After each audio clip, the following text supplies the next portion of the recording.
네, 여러분 잘 쉬셨습니까?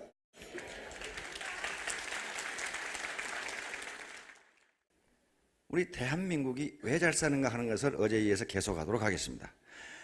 독일을 라인강의 기적, 또 일본, 2차 대전 후에 완전하게 파괴된 나라가 일본하고 독일인데, 그게 1960년대 와가지고 미국 다음으로 2등의 경제대국이 일본, 3등이 독일 이렇게 됐어요.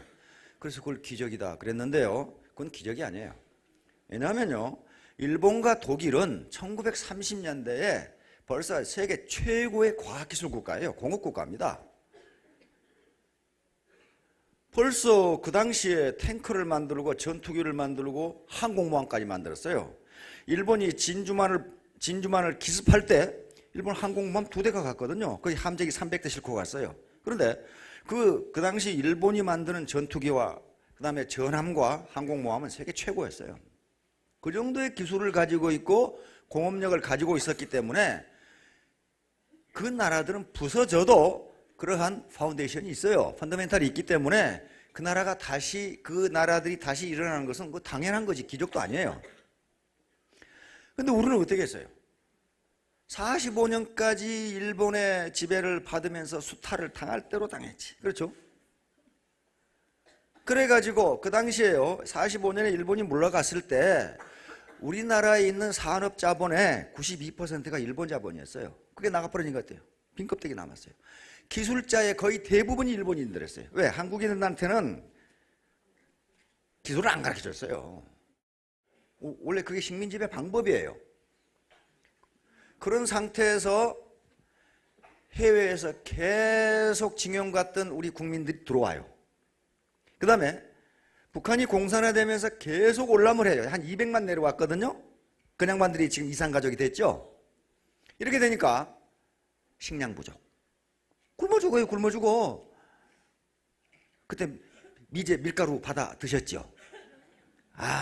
그때 학교 가면 보따리 하나씩 가지고 와서 미제 밀가루하고 미제 우유 줬어요. 근데 우유라는 걸 처음 먹어보니까 물에다 타서 먹으면 당장 1시간 뒤부터 오토바이를 타기 시작해. 못 먹은 데다, 그게 기름을 안 뺀 그런 분유예요. 근데 그걸 처음 봤거든. 그러니까 물에다 이렇게 타서 먹어보니까 무지하게 맛있거든. 계속 퍼마시다가 당장 밤새도록 오토바이야, 그건. 그렇게 살았어요. 그렇게. 굶어 죽었다니까요. 시골 애들이 어떻습니까? 눈은 퀭한데 배는 이만큼이죠. 못 먹어가지고 이게 배가 부은 거예요. 그런 상태였어요. 그런 상태에서 어떻게 단 40년 만에 세계 12대 경제대국으로 성장했느냐 하는 것은 거의 미라클이에요. 기적이에요.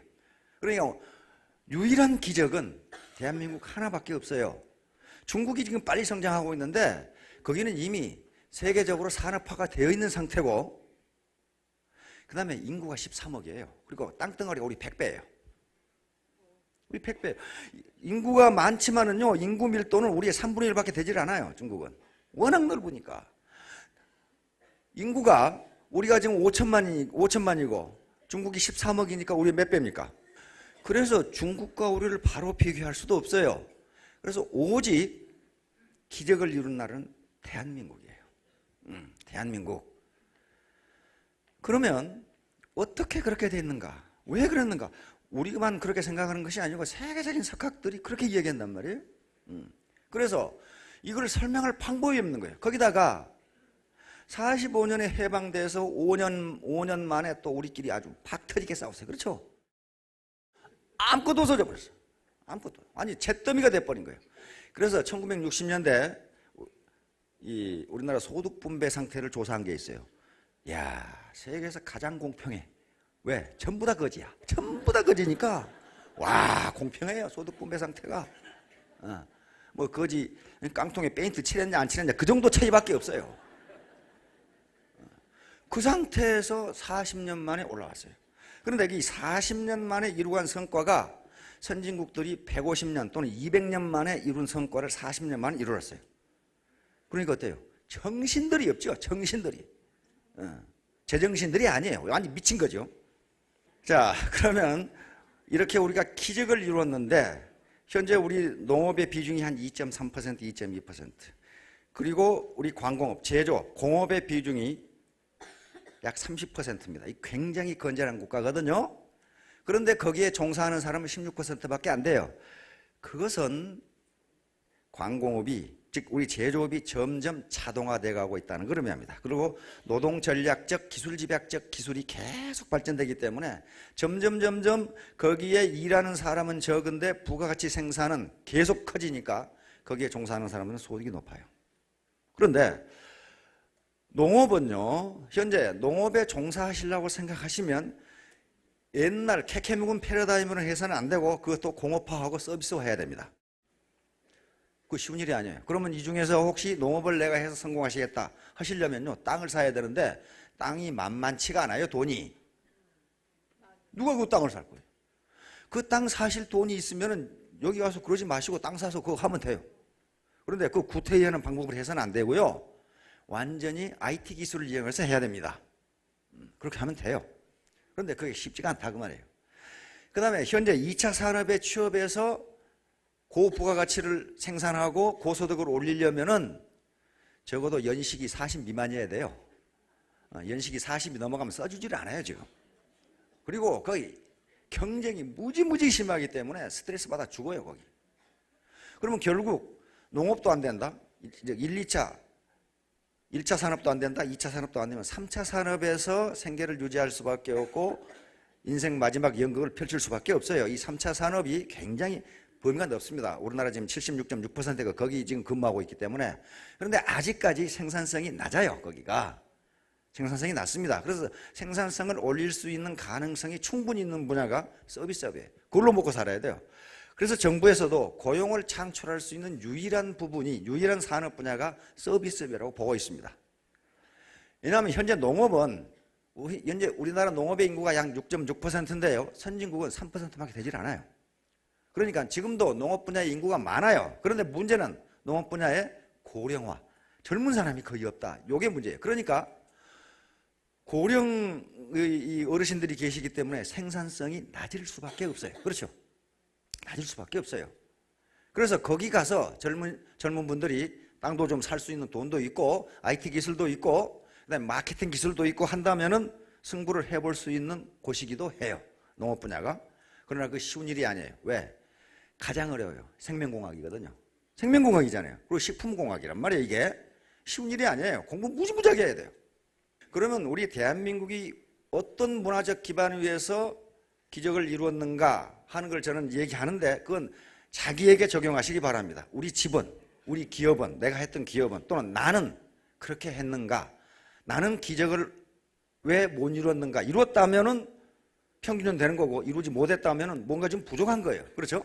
첫 번째 요소가 높은 교육열. 이건 세계 각국이 지적하고 오바마 대통령도 입만 열면 한국의 교육이에요. 모든 국민이 지금도 교육이 중요하다는 생각을 다 가지고 있어요. 그렇죠?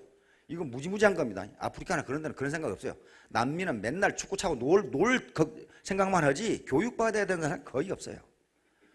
이게 어마어마한 문화적 유산입니다. 그러니까 여기서 교육이라고 했지만은 우리 사업자 개인분들은, 사장님들은 공부라고 생각하시면 돼요. 나는 내가 하는 일에 공부를 했던가. 우리 동네 가보면요, 프랜차이즈점이 들어와 있고 SSM이 들어와 있고 그다음에 동네 빵집이 있고 동네 구멍가게가 있어요. 저는 일부러 동네 구멍가게 가서 빵도 사고 물건도 사거든요. 그런데요, 환경 정리라든가 디스플레이라든가 친절성이라든가 말하는 거라든가 이 프랜차이즈점에 있는 사람하고 동네 빵집 아줌마하고는 비교가 되질 않아요. 이게 도대체 경쟁이 되질 않아요.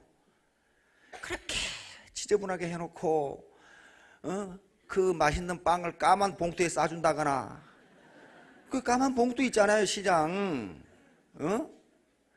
그래서 또 그냥 막 어지러져 있고, 그래서 제가 빵 사면서 그랬어요. 아줌마 이거 이렇게 하지 마시고 요 청소 좀 하시고, 아이 봉투 하얀 거 몇 푼한다고 까만 봉투에 빵을 사주십니까? 그러니까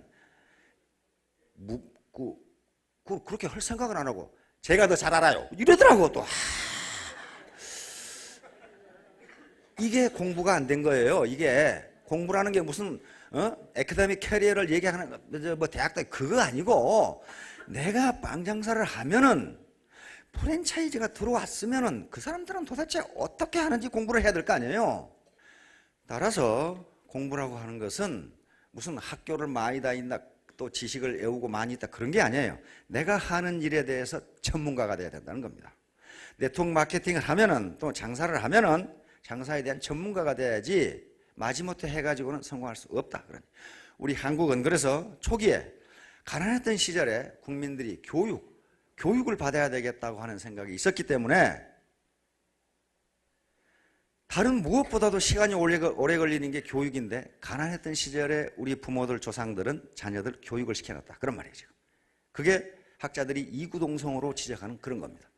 앞으로도 우리 대한민국이 선진국으로 나가는 데는 교육이 가장 중요합니다. 그런데 지금과 같은 교육공장 같은 교육은 안 되고요, 창의성 교육이 가장 중요해요. 두 번째에서는 경제하려는 의지입니다. 이코노마이징을 저렇게 번역을 했는데 다시 말하면 잘 살아보겠다는 의지예요. 그러면 잘 살아보겠다는 의지가 없는 사람들이 있냐? 있어요. 대부분의 후진국들이 자포자기예요. 자포자기입니다. 가능하면 자빠져 놀라 그러고 그러지 잘 살아보겠다는 의지가 굉장히 중요해요. 굉장히 중요합니다. 이게 의지예요. 꿈을 가지고 있어야 돼요. 꿈. 자, 교육열, 높은 교육열, 이것이 머리 공부라면 잘 살아보겠다는 의지는 무슨 공부예요? 마음 공부입니다. 마음 공부. 공부는 세 가지가 있다고 그랬어요. 머리 공부, 마음 공부, 몸 공부. 그건 성리학에서 매우 중요한 개념인데 원래 공부라고 하는 개념은 자기가 훈련을 통해서 뭔가 뛰어나게 되는 현상을 공부라고 그랬어요. 그래서 잘 살아보겠다는 의지, 강한 의지가 있었어요. 이게 아무것도 아닌 것 같은데 가장 중요한 정신적 요소가 됩니다. 아무리 교육을 많이 받아도 잘 살아보겠다는 생각이 없으면, 즉 죽고 살고 내가 해서 성공하겠다는 의지가 없으면 안 된다는 거예요. 남도구 총리께서 외국 기자가 물었어요. 한국이 왜 이렇게 고속 성장을 합니까? 남도구 총리가 딱 한 말씀 하셨어요. 남도구 어르신들 아시죠? 네. 총리가 그건 우리 국민들이 잘 살아보겠다는 의지 때문에 그렇습니다. 뭘 그러겠어요? 잘 살아보겠다는 의지가 없는데 어떻게 되겠냐 말이에요. 성장 못해요. 말을 물가로 끌고 갈 수는 없지만은 물을 강제로 먹일 수는 없어요. 그렇죠? 물을 먹는 건 자기가 해야 돼. 자기가 이 경제적으로 성공하는 것은 자기가 하는 일이지 누가 시켜서 되는 일이 아니에요. 그런데 우리는 강한 의지를 가지고 있어요. 잘 살아보겠다는 의지. 여러분들도 성공하시겠다면, 성공을 꼭 바란다면 반드시 성공하겠다는 의지를 가지셔야 됩니다. 이게 아무것도 아닌 것 같은데요, 그것이 모티베이션이 됩니다. 가장 중요해요. 자, 다음 세 번째 제가 하는 게 정부의 리더십입니다. 후진국에서요, 가장 경제 발전에 걸림돌이 된 게 국가 또는 정부 그 자체예요. 정부 그 자체입니다. 후진국의 지도자들은요, 지도자가 아니에요. 깡패이거나 도둑 집단이에요. 정부 자체가 도둑이에요. 정부 자체가 깡패 집단이에요. 카다피 40년 동안 다 해먹어버리죠. 무바라크 30년 했죠. 시리아 아사드 자기 국민을 자기 군대로 죽이고 있죠. 후진국의 지도자들이 다 그래요. 공무원들은 부패할 대로 부패해가지고, 며칠 전에 케냐에 대해서 나오더라고. 오바마 아버지의 국가, 나라 케냐. 농사를 지으면, 밭에 농사를 지으면 호구지책이 된답니다. 농사를 안 지어요. 그래서 기자가 왜 안 지냐고 물어보니까 농사를 지으면 농사에서 나온 것보다 공무원들이 더 많이 뺏어간대. 그러니까 아예 안 짓는 게 낫대요. 아예 안 지어. 내가 필리핀에서 그걸 봤어요. 논이 그 3모작 4모작이 가능한데 텅텅 비어 있어. 그래서 가이드한테 물었어요. 농사 지면 되는데 왜 안 지냐 그랬더니 미쳤다고 지냐 이거야. 지면은 지주가 다 뺏어가는데. 그러니까 후진국의 지배계층은요, 그게 국민들을 리드하는 리더가 아니고 국민들을 수탈하는 도둑 집단이에요. 정부 자체가 도둑이에요. 그래서 저는 우리나라 역대 대통령들이 굉장히 훌륭하시다고 봅니다. 물론 정치 철학이라든가 능력의 차이가 있었지만은 잘해보겠다고 하신 분들이야. 그렇잖아요? 인간의 능력에 한계가 있는데 뭐 잘해보겠다고 해서 다 잘 되는 건 아니잖아요. 그럼 그분들이 있었기 때문에 한강의 기적이 가능한 거예요. 말아먹겠다고 하신 분들이 한 분도 없었어요. 하여간 뭔가 잘해보겠다고 하신 분들이에요. 그래서 이렇게 된 거예요. 정부의 리더십입니다. 그리고 공무원들이 교육받은 공무원들이었고 부패를 했지만 덜 부패했어요. 덜 부패했어요. TI라고 그러죠. Transparency International. TI에서 각국의 부패 지수를 발표합니다. 동남아시아의 부패 지수는요, 거의 아주 살인지경이에요.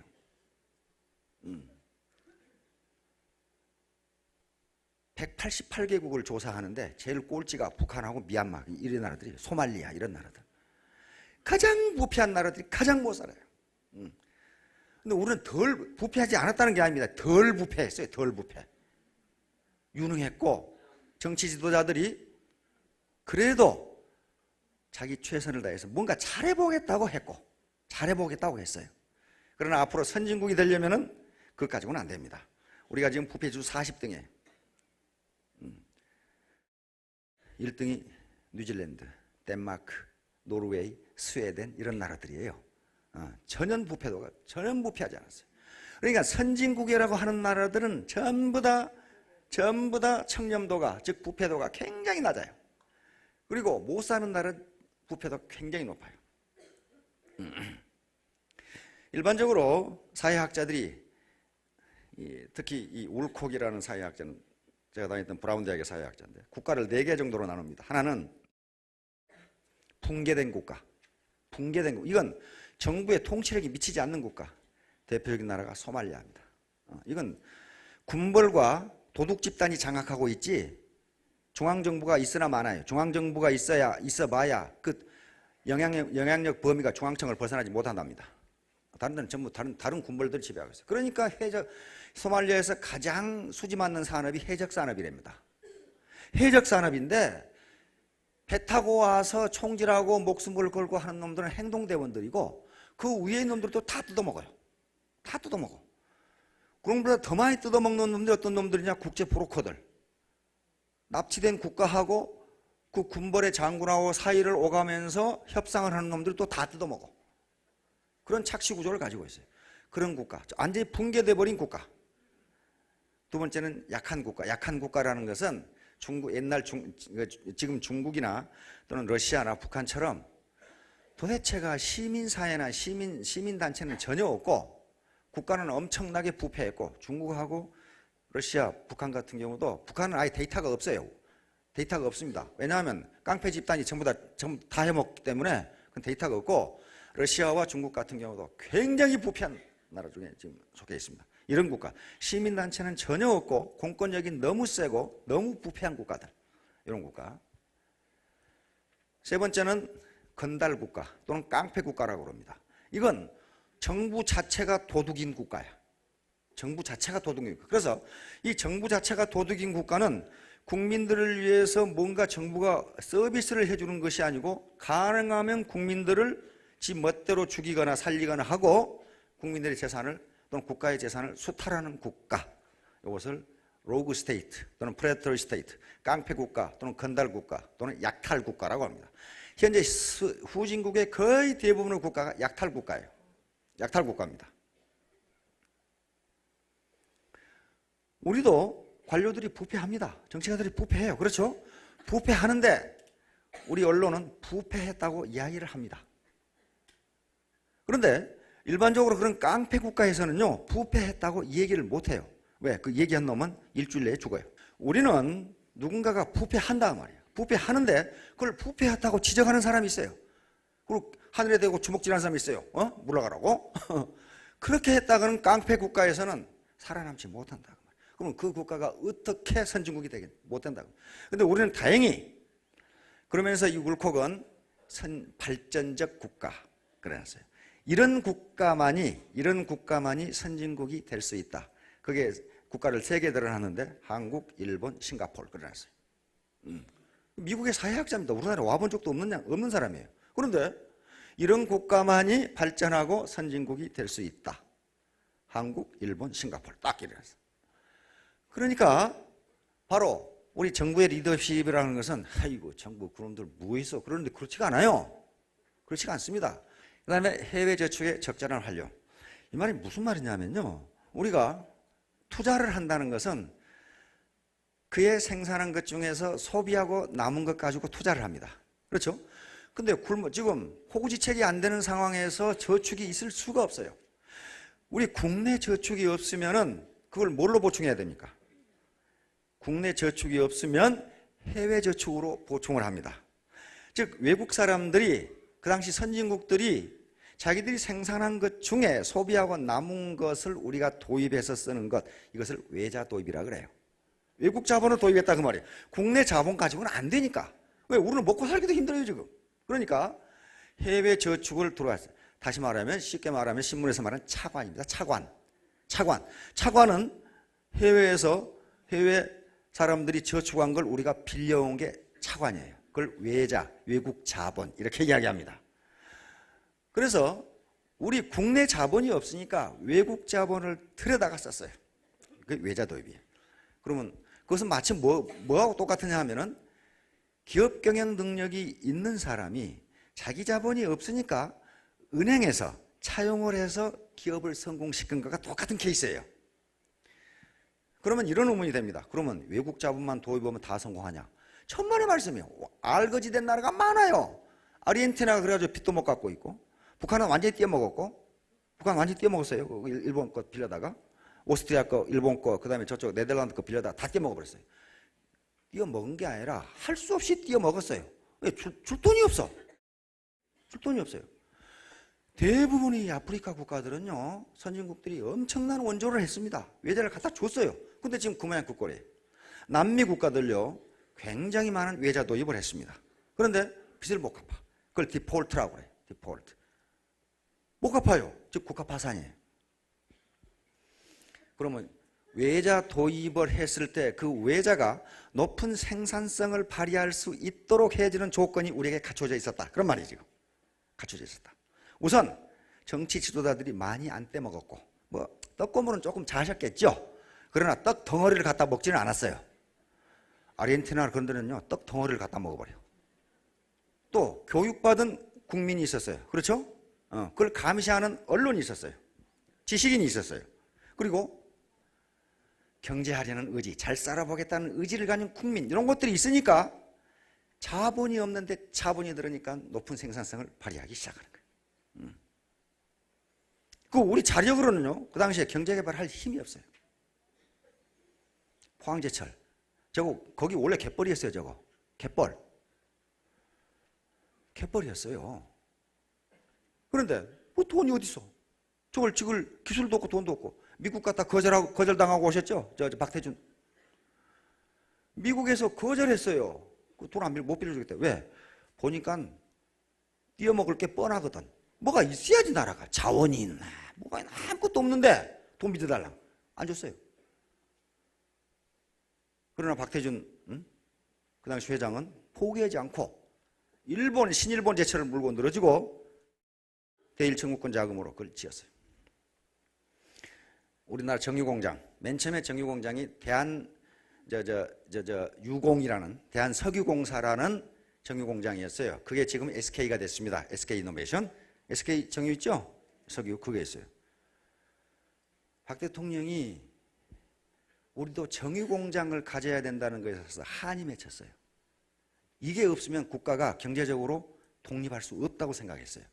왜 그러냐 하면요, 이승만 대통령 시절에 이승만 대통령이 정치에 대해서는 산신령인데 경제에 대해서는 등신이었어요.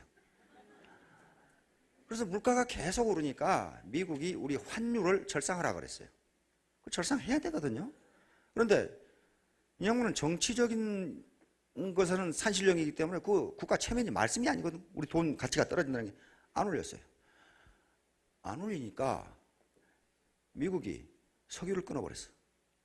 석유 공급을 끊어버렸어요. 그 당시 미국이 석유를 줘야 등잔불이라도 켜고 살거든요. 자, 미국이 석유 공급을 끊어버리니까 어떻게 되겠습니까? 우리나라의 운수기관이 올스톱해 버렸어요. 기차도 서버리고 자동차, 배 다 서버렸어요. 그래서 결국 이승만 대통령이 항복을 합니다. 올렸어요. 그걸 박 대통령이 알고 있어. 그러니까 정유공장이 없으면 우리가 경제적 독립을 할 수 없다고 봤어요. 정유공장을 가져야 되겠는데 돈도 없고 기술도 없어. 어떻게 하겠어요? 돈을 빌리러 갔어요. 그런데 마침 걸프라는 회사에서, 다국적 기업 걸프 있죠? 걸프라는 회사에서 칼텍스 엑슨하고 지금 경쟁하고 있는 걸프라는 회사에서 극동에 동부아시아에 정유공장을 하나 가져야 되겠다는 생각을 했어요. 그런데 그게 한국은 빠져 있었어요. 일본 아니면 대만 이렇게 생각하고 있었어요. 그 당시 대만은 괜찮게 살았고 일본은 잘 살았고 한국은 완전히 거지고 자동차가 없으니까 정유공장이 있어야 할 이유가 없잖아요. 그런데 그 당시 산업시찰단을 이끌고 어디에 정유공장을 짓는 것이 좋을까 하고 산업시찰단장이 누구셨냐 하면 벤프리트 장군이에요. 우리 육사에 가면 벤프리트 장군 동상이 있습니다. 한국에 4년제 사관학교를 만든 분이에요. 그 양반이. 100세 돌아가셨는데 얼마 전에. 그 양반이 산업시찰단장으로 한국에 와서, 왜냐하면 우리가 정유공장을 짓겠다고 얘기를 했거든. 그러니까 그래 그러면 너 가보자. 갔어요. 갔는데 벤프리트 장군은 거기에 말뚝이라도 박아놓고 공사하는 줄 알았더니 데리고 가는 게 울산에 갈대밭으로 데리고 가는 거예요. 그래서 벤프리트 장군이 지금 정유공장 어디다 짓고 있냐고 그러니까 아니 여기다 지을 거라고 지금. 그러니까 맨 갈대밭에 뭐 이게 갯벌에다가. 그러니까 벤프리트 장군이 놀래가지고 미국에 가서 칼럼을 썼는데 한국에 정유공장을 짓겠다고 돈을 대준 놈은 그럼 이 미친놈이거나 떼먹히기로 작정한 놈 아니고는 안 된다. 이렇게 썼단 말이에요. 이렇게 썼어요. 그러니까 한국에 정유공장 걸프가 들어갈 이유가 하나도 없어요. 하나도 없어요. 왜? 한국은행에 외환이 없어. 그러니까 이걸 갚을 능력이 없어요.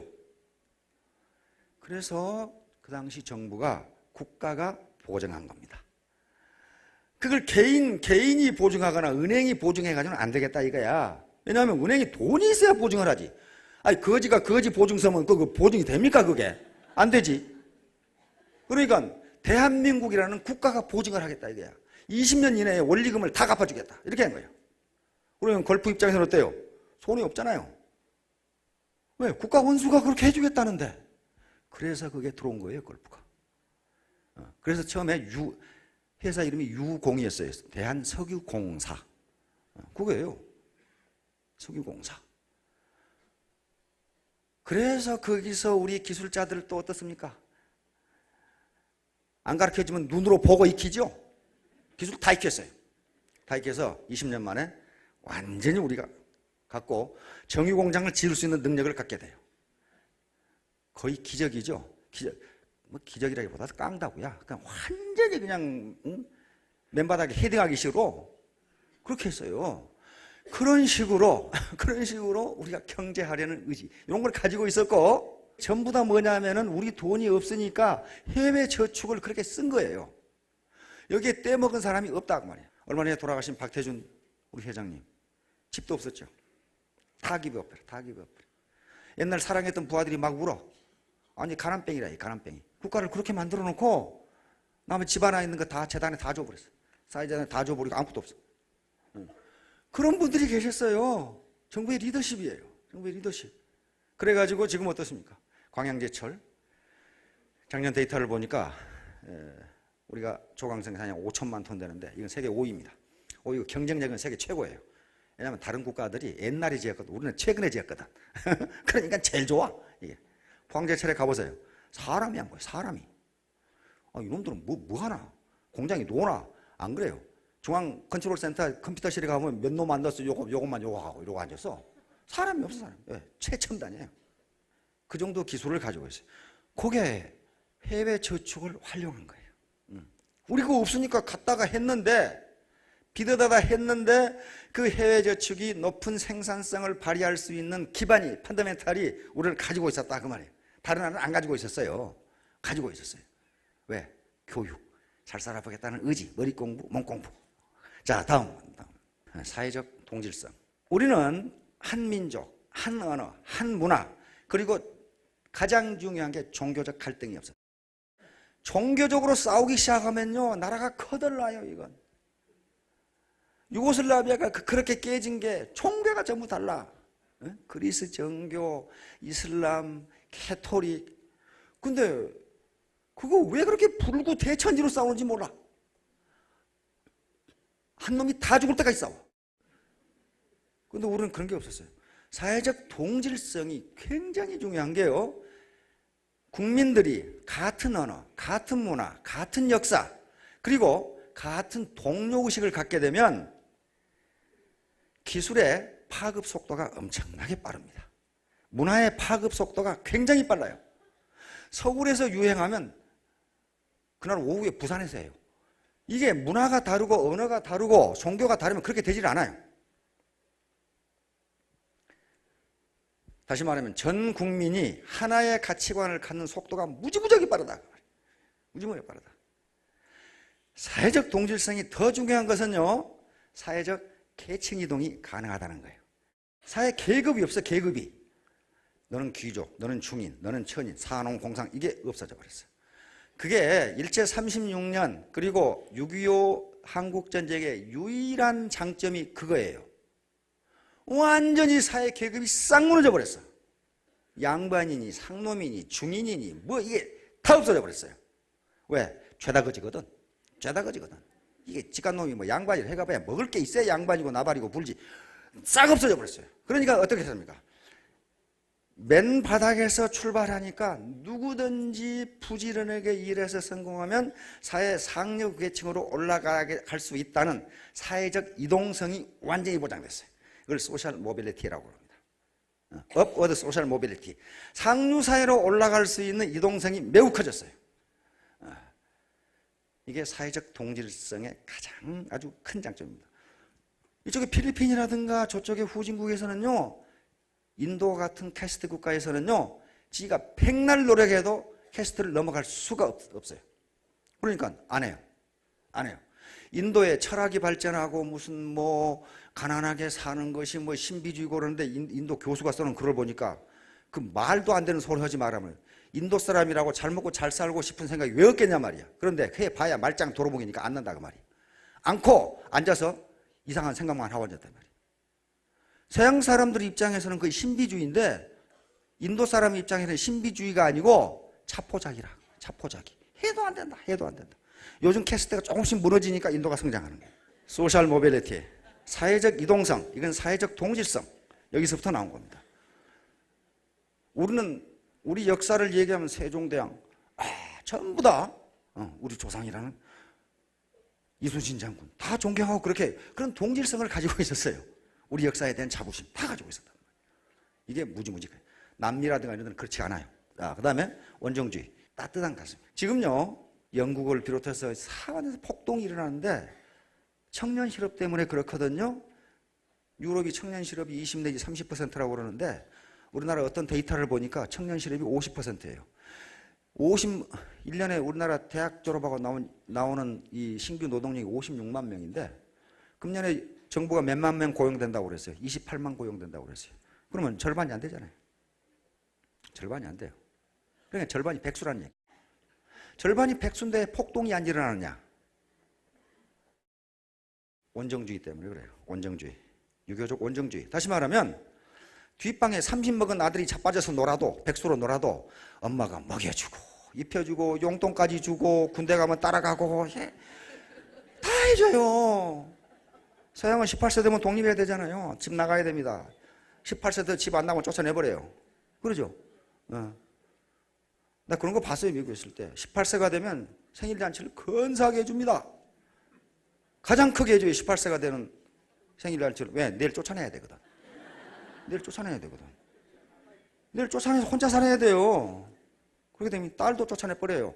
나는 지금까지 네가 성년이 될 때까지 키웠으니까 네 인생 문제는 네가 해결하라. 우리 집에서 나가라. 이렇게 탁 얘기해요.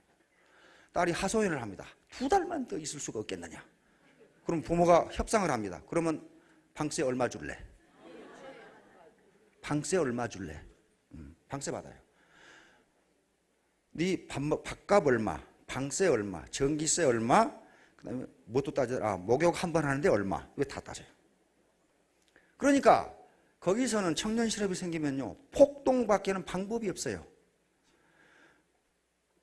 근데 제 조카도 그런 딸이 하나 있는데, 혼자 사는 딸이 하나 있는데, 30명 나가려고 해도 못 나가게. 네가 나가서 혼자 어떻게 살려고 그러냐 하고.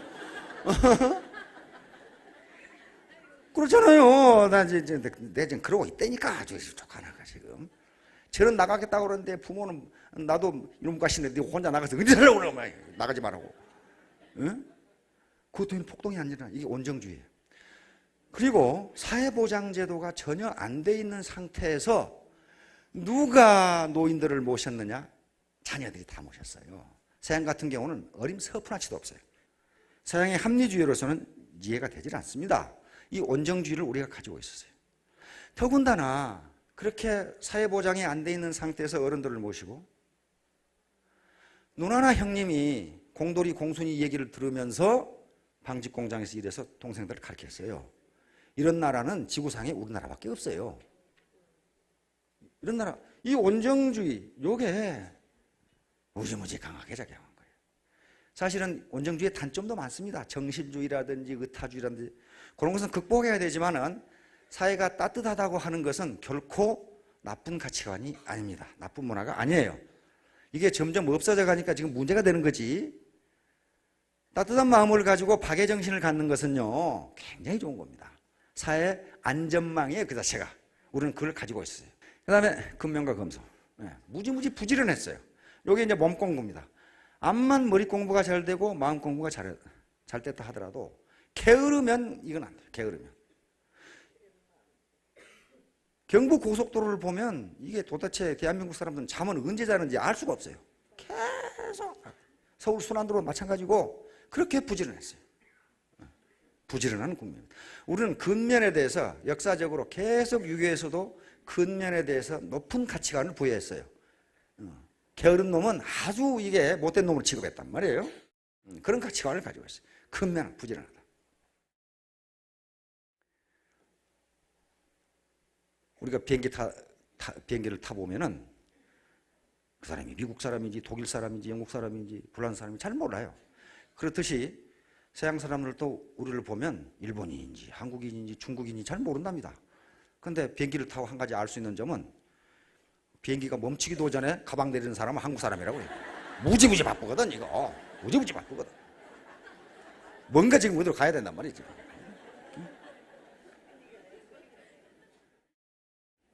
그렇게 부지런해 지금도.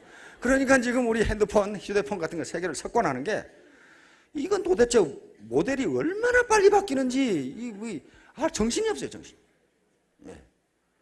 그 근면성. 이제 앞으로 창조시대의 근면성은 몸을 열심히 움직이는 게 아니고 생산성을 높게 하는 겁니다. 쓸데없는 일을 안 하는 거예요. 그 다음에 남북분단. 야, 저게 무슨 유리한 조건이냐. 그렇지 않습니다. 이게 항상 모든 사안은 빛과 그림자가 있어요. 남북분단으로 우리가 손해본 게 많습니다. 많지만은 이것 때문에 우리가 북한보다 잘 살아야 된다는, 공산주의에 아주 치를 떨었거든. 저놈들보다는 강해져야 된다는 생각을 국민이 가지고 있어요. 그리고 그렇게 하면서 자유의 일부를 유보할 수 있었어요. 자유의 일부를 유보하고 경제건설에 뛰어들 수가 있었다. 그래서 아무리 독이라도 잘 쓰면 양약이 돼요. 우리는 이걸 좋은 데 썼다. 그런 말이에요. 아주 치열한 경쟁을 해서 치열한 경쟁. 다음에 이 설명할 기회가 있겠지만 71년까지 우리가 북한보다 못 살았어요. 국민소득이 북한에 미치지 못했습니다. 그러다가 71년에 따라잡기 시작했어요. 그러니까 왜 그렇게 됐느냐? 이게 그 지긋지긋한 공산주의 지배를 받지 않아야 되겠다는 각오가 국민들이 그렇게 만든 거예요. 우리가 그렇게 해서 발전하니까 북한이 우리를 따라오다 망했거든 지금. 왜? 북한이 외자 도입을 했어요. 외자 도입을 했는데 거기에는 외자가 생산성을 발휘할 수 있는 기반이 전혀 없었어요. 그러니까 그대로 망해버려요. 그 다음에 군의 긍정적 역할. 영국의 이코노미스트가 보도한 겁니다.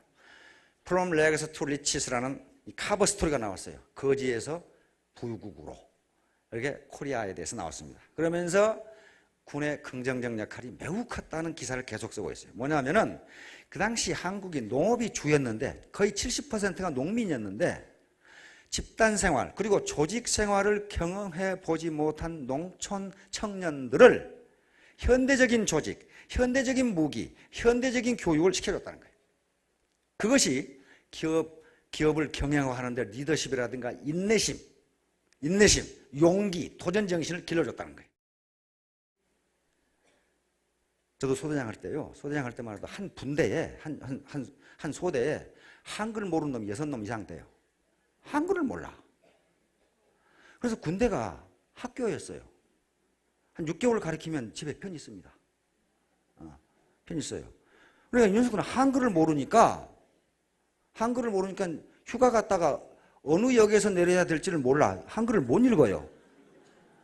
못 읽으니까 그 선임하사들이 기차에까지 가요. 너 여기서 타고 어디서 내리는데 너 요 간판 보고 올 때 여기서 내려. 내가 기다리고 있을 테니까. 그렇게 데려왔어요. 그게 70년대인데 문맹자가 그렇게 있었어요. 그런데 그걸 전부 가르쳐요. 6개월이면 한글 깨우쳐서 부모한테 편지 씁니다. 그 녀석들이 일할 수 있는 곳은 유일하게 취사병이에요. 취사병. 밥 짓는 일밖에 할 수 없어요. 왜? 총을 쏘려면 말이죠. 칼빈도 알아야 되고 그걸 매크릭 올려서 그러면 크릭이 무엇이 뭔지 무슨 뭐 가늠 자극 어떻게 해야 되는데 글씨를 알아야 적지. 글씨를 못 적잖아요. 그러니까 취사병 시켜요.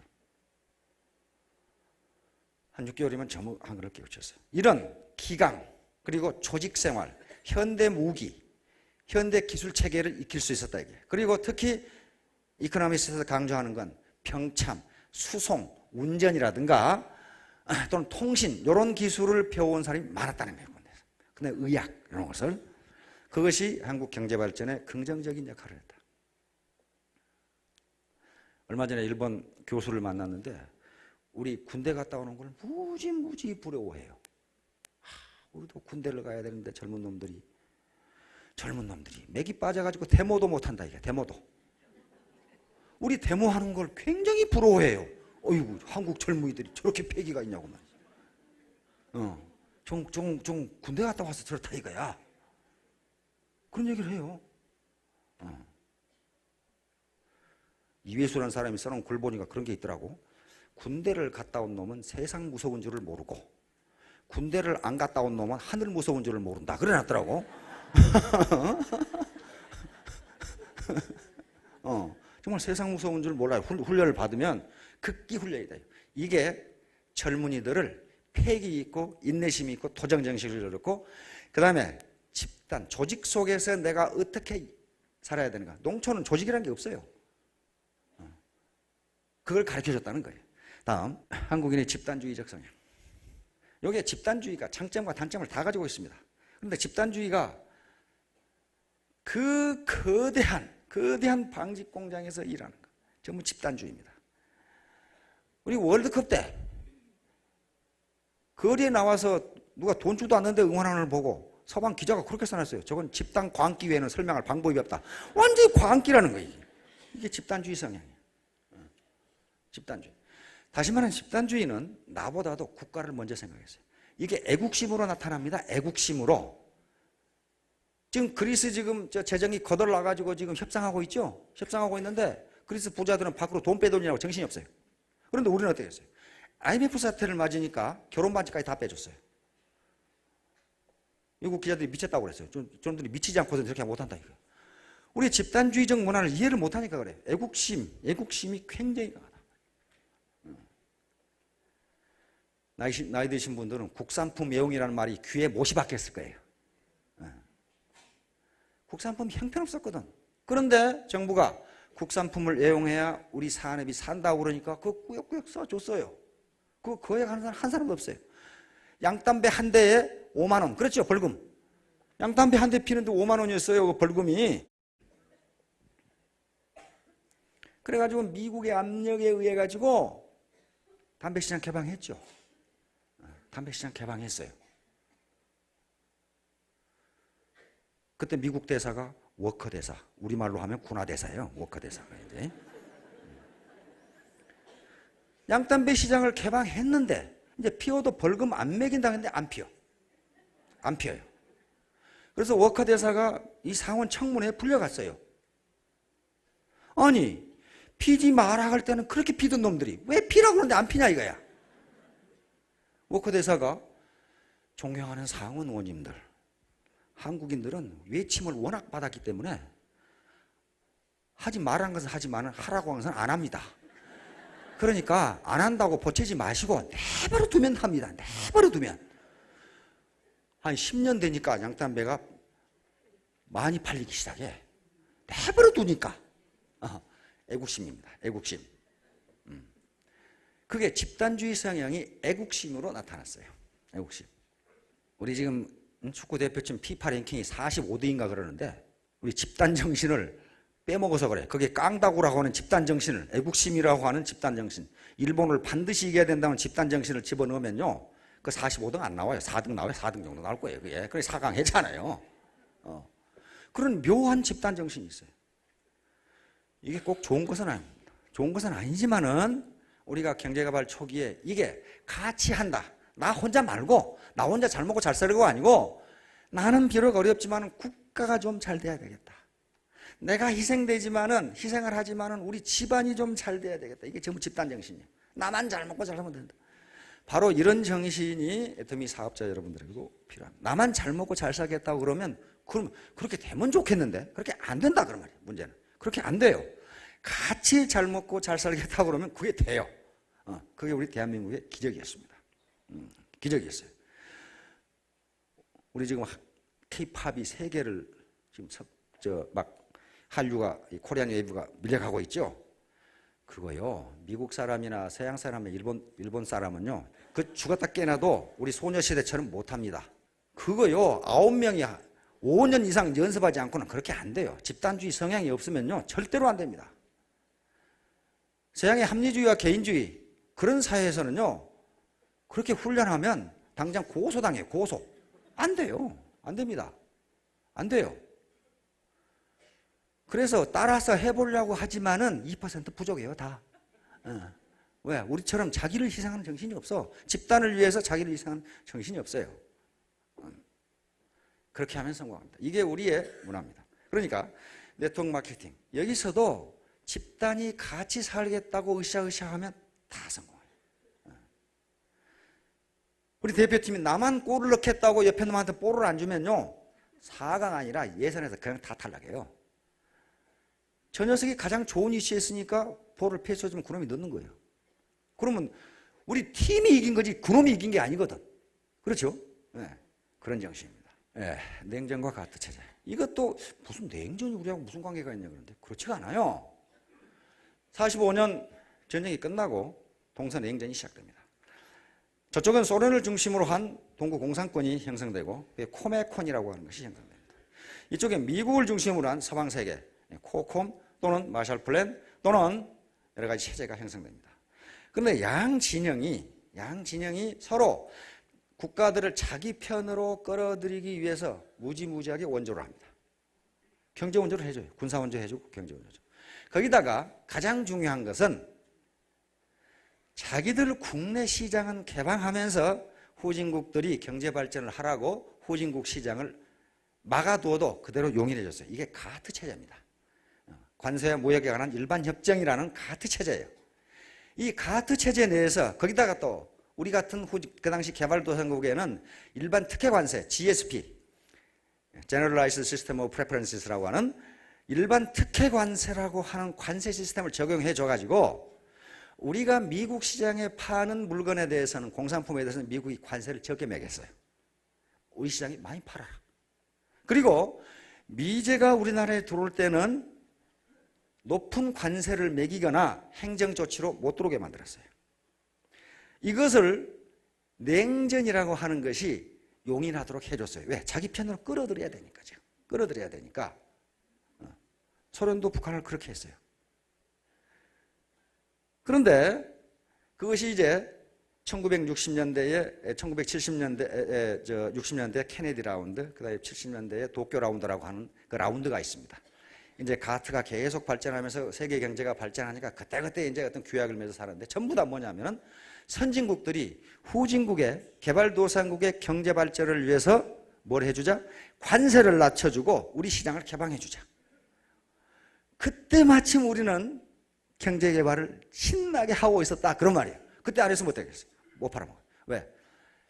80년대 중반부터 우루과이 라운드가 시작돼서 1995년 WTO가 성립하면서 이제 개방 다 해라. 너희도 예외가 없다. 다 해버려라. 이렇게 된 거예요 지금. 그러니까 그 전에 우리를 봐주고 있을 때 우리는 성장을 해줬다 그 말이에요. 냉전이에요. 냉전 1991년에 소련이 깨져버리죠.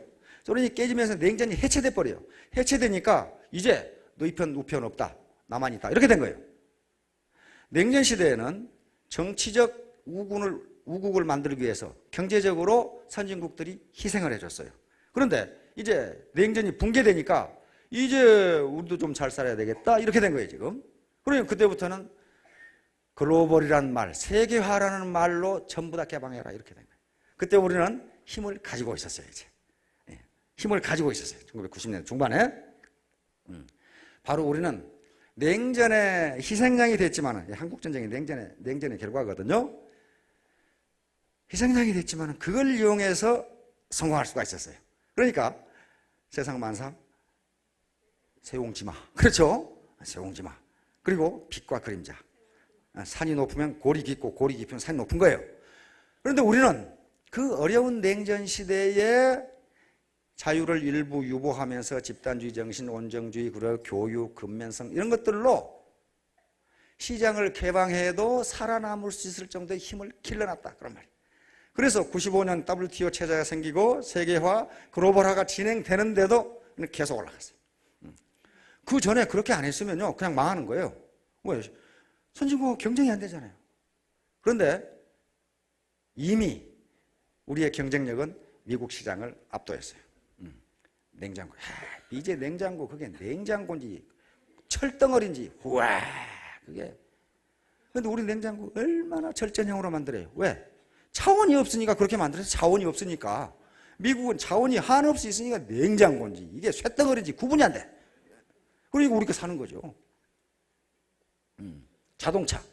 미국 자동차 봐요. 그게 자동차인지 탱크인지 구분이 안 되죠. 그때 만들어 놓은 거. 근데 기름값이 올라가 버리니까 어때요? 우리는 가능하면 연비 높게 가볍게 그렇게 만들었단 말이에요. 그리고 이게 팔잖아요. 거기다 기술 수준까지 올라가 버리니까 이런 거예요. 그러니까 우리가 외부 환경이 좋지 않았을 때 우리 스태미나를 길러놨어요. 이게 그렇게 안 되었으면요 지금 아마 쫄딱 망했을 거예요. 그러니까 우리는 우리 역대 대통령님들 그리고 역대 공무원들을 욕만 할 게 아니고 잘해보겠다고 한 양반들이에요. 떡덩어리를 가져가지는 않았어요. 떡고물은 좀 자셨었겠죠. 하여간 정치 철학이 다르고 능력이 달랐을 뿐이지 나라를 거덜내겠다고 하는 생각을 가진 분은 한 분도 없어요. 어떻게든지 잘해보겠다고 하신 분들이야. 그렇죠? 그러니까 이 기적을 이루었죠. 그중에 필리핀 사람은 없죠. 마르코스 같은 그런 어떤 건달이 나타났으면 완전히 말아먹었어요.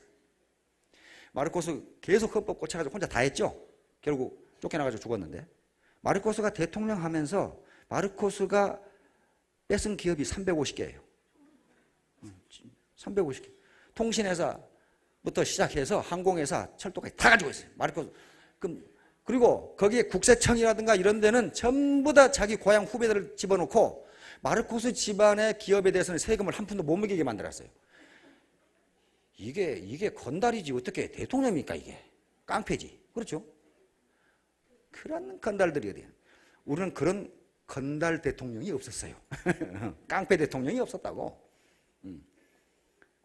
그분들의 업적을 우리는 인정해 줘야 됩니다. 물론 신이 아니니까 잘못 있죠. 네.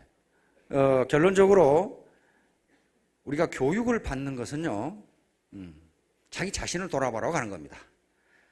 정승을 만드는 이 방법이 교육이고, 그 다음에 교육의 궁극적인 목적은 멋진 인간이 되기 위한 겁니다. 멋진 인간이 게 뭐예요? 신사숙녀입니다. 신사숙녀가 되기 위해서 하는 거예요. 신사숙녀는 어떤 사람을 신사숙녀라고 하느냐? 건전한 상식을 가진 사람을 신사숙녀라고 그래요. 건전한 상식. 지식이 있다고 상식이 있는 거 아닙니다. 지식은 엄청 있는데 몰상식한 놈이 한두 놈이 아니에요. 보면은 이게 서양 속담, 영국 속담에 그래서 상식이 없는 곳에는 아무것도 없다 그렇게 돼 있어요. 상식이 없는 곳은 아무것도 없다. 영국에 헌법이 있습니까? 없습니까? 영국은요 세계 최고의 민주국가인데 헌법이 없어요. 헌법이 불문법이에요. 헌법이 없어. 뭐 가지고 해요 그럼? 건전한 상식 가지고 해요. 건전한 상식 가지고. 코먼센스란 말이에요. 코먼센스. 코먼센스. 그래서 개처럼 벌어서 정승처럼 쓰려고 하지 마시고 정승처럼 벌어서 정승처럼 써야 됩니다. 그렇지 않고서는요 개 취급밖에 안 당해요. 그러니까 끝까지 죽을 둥살둥 끝까지 붙어있으면 돈은 벌게 돼 있고 기왕에 벌 바에야 개처럼 벌 것이 아니라 정승처럼 벌어야 된다. 정승처럼 버는데 내가 어떻게 정승? 그게 아니고 신사숙녀가 되면 그게 정승이고 신사숙녀는 거칠고 멀쩡한 사람이 아니고 건전한 상식을 가진 사람이 바로 신사숙녀이고 그것이 정승이다. 자, 애터미 사업을 하신 모든 분들 정승이 되셔가지고 꼭 성공하시기 바랍니다. 감사합니다.